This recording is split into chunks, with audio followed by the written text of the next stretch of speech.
Friends எல்லாருக்கும் வணக்கம். நம்ம இன்றைக்கி என்ன பார்க்க போகிறோம் அப்படின்னா முருங்கைக்காயோட நன்மைகளை பற்றி தாங்க பார்க்க போகிறோம். தென்னிந்தியர்கள் உணவுகளில் குறிப்பாக தமிழர்களுடைய உணவுகளில் மிகவும் முக்கியமான காய்கறிகள் அல்ல ஒன்று அப்படின்னா அந்த முருங்கைக்காய் தாங்க. முருங்கைக்காயை பிடிக்காதவங்க யாருமே இருக்க மாட்டாங்க. இதில் எண்ணற்ற சத்துக்கள் இருக்குது. முன்னாடியெல்லாம் வீட்டுக்கு பின்னாடி முருங்கை மரம் இருக்கும். ஆனால் இப்போல்லாம் முருங்கை மரம் அப்படிங்கிறது இல்லை. வீட்டுக்கு பின்னாடி இருக்கிறப்ப ஈஸியாக கிடச்சிது. ஆனால் இப்போல்லாம் வீடெல்லாம் ஃப்ளாட் ஆயிடுச்சு. அதனால் எல்லார் வீட்லேயும் முருங்கை மரம் வளர்ப்பாங்களான்னு தெரியலை. இல்லைனா கூட நீங்கள் கடைகளில் வாங்கி அடிக்கடி உணவில் சேர்த்துக்கிறது ரொம்பவே நல்லதுங்க. இதோட நன்மைகள் தெரிஞ்சதுனால தான் நம்ம முன்னோர்கள் முருங்கை மரத்துக்கு இவ்வளவு முக்கியத்துவம் கொடுத்து வந்தாங்க அப்படிங்கிறதே நமக்கு தெரியுது. முருங்கைக்காயை அடிக்கடி உணவில் சேர்த்துக்கிடும் போது நம்ம உடலுக்கு கிடைக்கும் வியப்பான நன்மைகள் என்ன அப்படின்னு நம்ம இன்னைக்கு பார்ப்போம். இதை சாப்பிட்றதுனால எலும்புகளுடைய ஆரோக்கியம் ரொம்பவே வலுவாகுதுங்க. மனிதர்களுடைய உடலுக்கு அடிப்படை ஆதாரமாக இருக்கிறது எலும்புகள். இந்த எலும்புகள் பார்த்தீங்கன்னா ஒரு மனிதனுக்கு பலமாகவும் ஆரோக்கியமாக இருக்க வேண்டியது ரொம்பவே அவசியமான ஒன்று. முருங்கைக்காய் பார்த்தீங்கன்னா எலும்புகளுக்கு தேவையான வைட்டமின் சத்துக்கள் அதிகமாக கொடுக்குது. இது தொடர்ந்து சாப்பிட்றதுனால எலும்புகளுடைய உறுதி ரொம்பவே ரொம்ப உறுதி வாய்ந்ததாக எலும்புகள் இருக்குது. எலும்புகள் சம்பந்தமான நோய் ஏற்படுவதற்கும் வாய்ப்புகள் குறைவுங்க.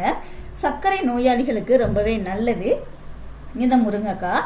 அதில் டைப் 2 வகை சர்க்கரை நோயாளிகள் கடுமையான பாதிப்பில் இருப்பாங்க அப்படின்னா அந்த முருங்கைக்காய் உங்களுக்கு ரொம்பவே உதவி செய்துங்க. இந்த முருங்கைக்காயில் உள்ள வேதிப்பொருள் பார்த்தீங்கன்னா டைப் 2 வகை சர்க்கரை நோய்க்கு சிறப்பாக உதவி செய்யுது. இது இன்சுலின் அளவை அதிகப்படுத்துறது இருந்து ரத்தத்தோட சர்க்கரையோட அளவை அதிகப்படுத்தி ரத்தத்தில் சர்க்கரையோட அளவு குறைக்குது. இதனால நீரிழிவு பிரச்சனை உள்ளவங்களுக்கு இது ரொம்பவே இன்றியமையாதுங்க. அதாவது ஆரோக்கியமான இயற்கையான உணவுன்னு கூட இந்த முருங்கைக்காயை சொல்லலாம். சர்க்கரை நோயாளிகளுக்கு ரொம்பவே நல்லதுங்க. இன்சுலின் அளவை அதிகப்படுத்துது. அதனால பார்த்தீங்கன்னா அதாவது ரத்தத்தில் சர்க்கரையோட அளவு உங்களுக்கு குறைஞ்சிருங்க. அடுத்து பார்த்தீங்கன்னா கர்ப்பிணி பெண்களுக்கு ரொம்பவே நல்லது இந்த முருங்கைக்காய். குழந்தை பிறக்கும் வரை சத்தான உணவுகளை கண்டிப்பாக சாப்பிடணும். கர்ப்பிணி பெண்கள் இந்த முருங்கைக்காயை உணவில் அடிக்கடி அதிகமாக சேர்த்துட்டு சாப்பிட்டு வந்தாங்க அப்படின்னா கருவில் வளரும் குழந்தைகளோட ஆரோக்கியம் மேம்படும். அது மட்டும் இல்லைங்க, குழந்தை பிறக்கும் போது பார்த்தீங்கன்னா தாய்மார்களுக்கும் அந்த தாய்ப்பால் சுரப்பு அதிகரிப்பதுக்கு இந்த முருங்கைக்காய் ரொம்பவே உதவி செய்யுது. ரத்தத்தை சுத்தம் செய்து முருங்கைக்காயில் நமது ரத்தத்தில் இருக்கக்கூடிய அந்த நச்சு கழிவுகளை அழிக்கும். அந்த வேதிப்பொருள் அதிகமாக இருக்குது. அதனால் வாரத்தில் 3 இல்லைன்னா 4 முறை முருங்கைக்காயை சமைச்சு சாப்பிட்றது ரொம்பவே நல்லது. ரத்தத்தில் கலந்துள்ள நச்சுக்களை அனைத்தையும் வெளியேற்றி ரத்தம் சுத்தமாக்கி உடல் புத்துணர்ச்சியோடு இருக்கும். நம்ம சாப்பிட்ற உணவு ஜீரணித்து நம்ம உடலுக்கு சக்தியை கொடுக்கும். வயிறு மற்றும் குடல் உறுப்புகள் நல்லா இயங்குங்க. அந்த நம்ம உடல் நல்லா இயங்கும் போது தான் பார்த்தீங்கன்னா முழுமையான ஆரோக்கியத்தோடு இருக்க முடியும். செரிமானத்தை அதிகரிக்கும். அந்த செரிமானத்தை அதிகரிக்கக்கூடிய திறன் இந்த முருங்கைக்காய்க்கு ரொம்பவே இருக்குதுங்க. பசியை தூண்டி செரிமான உறுப்புகள் நல்லா செயல்பட உதவுது. இதனால உடல் ஆரோக்கியமாக இருக்கிறதுக்கு உங்களுக்கு உதவி செய்யுதுங்க. நோய் எதிர்ப்பு சக்தியை அதிகரிக்கிறது. தொற்று கிருமிகளை எதிர்த்து போராடும் தன்மை இந்த முருங்கைக்காய்க்கு இருக்குது.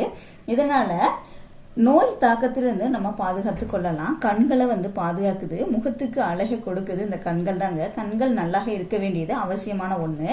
முருங்கைக்காயில் விட்டமின் ஏ சத்து அதிகமாக இருக்குது. அதனால கண்களில் கண் புரை ஏற்படுவதை தடுக்குது. கண் பார்வை தெளிவாக தெரியறதுக்கு முருங்கைக்காய் சாப்பிட்றது ரொம்பவே நல்லது.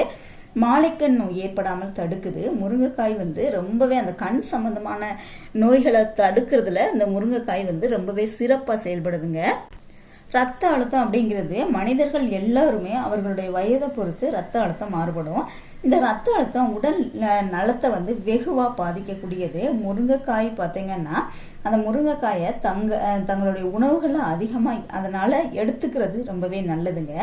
அதே மாதிரி பார்த்தீங்கன்னா ஆண்மை குறைபாடு நீங்குது. இன்றைய காலகட்டத்தில் பார்த்தீங்கன்னா எல்லா ஆண்களுமே சந்திக்கக்கூடிய ஒரு விஷயம் ஆண்மை குறைபாடு.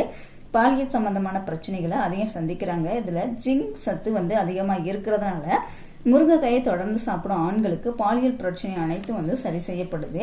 அதாவது விந்தணுக்களுடைய எண்ணிக்கையே வந்து பெருக்குது, உயிரணுக்களுடைய தரம் கூடுது, விந்து கட்டிப்படுதல், விரைப்பு தன்மை அதிகமாகுது, தாம்பத்திய உறவுல அதிக நேரம் ஈடுபடுறதுக்கு தேவையான சக்தியை கொடுக்குது. இது வந்து முருங்கைக்காய் பார்த்தீங்க அப்படின்னா ஆண்மை சம்பந்தமான எந்த பிரச்சனையா இருந்தாலும் இந்த முருங்கைக்காயை எடுத்துக்கிறது ரொம்பவே நல்லதுங்க. வீட்டில் முருங்கை மரம் இல்லாட்டினா கூட பரவாயில்ல, கடைகளில் வாங்கி அடிக்கடி இந்த முருங்கைக்காயை சாப்பிட்றது ரொம்பவே நல்லது. இது உடல் வலிமையோடு ஆரோக்கியத்தோடு இருக்கிறதுக்கு இது ரொம்பவே வந்து உதவியாக இருக்குது. ஸோ முருங்கைக்காயை சாப்பிட்றது ரொம்பவே நல்லது. ட்ரை பண்ணி பாருங்கள். வீடியோ பிடிச்சிருந்துச்சுன்னா லைக் பண்ணுங்கள், ஷேர் பண்ணுங்கள், கமெண்ட் பண்ணுங்கள். மறக்காமல் சேனலை சப்ஸ்கிரைப் பண்ணிக்கோங்க. கூடவே பெல் சிம்லையும் கிளிக் பண்ணிக்கோங்க. தேங்க்யூ.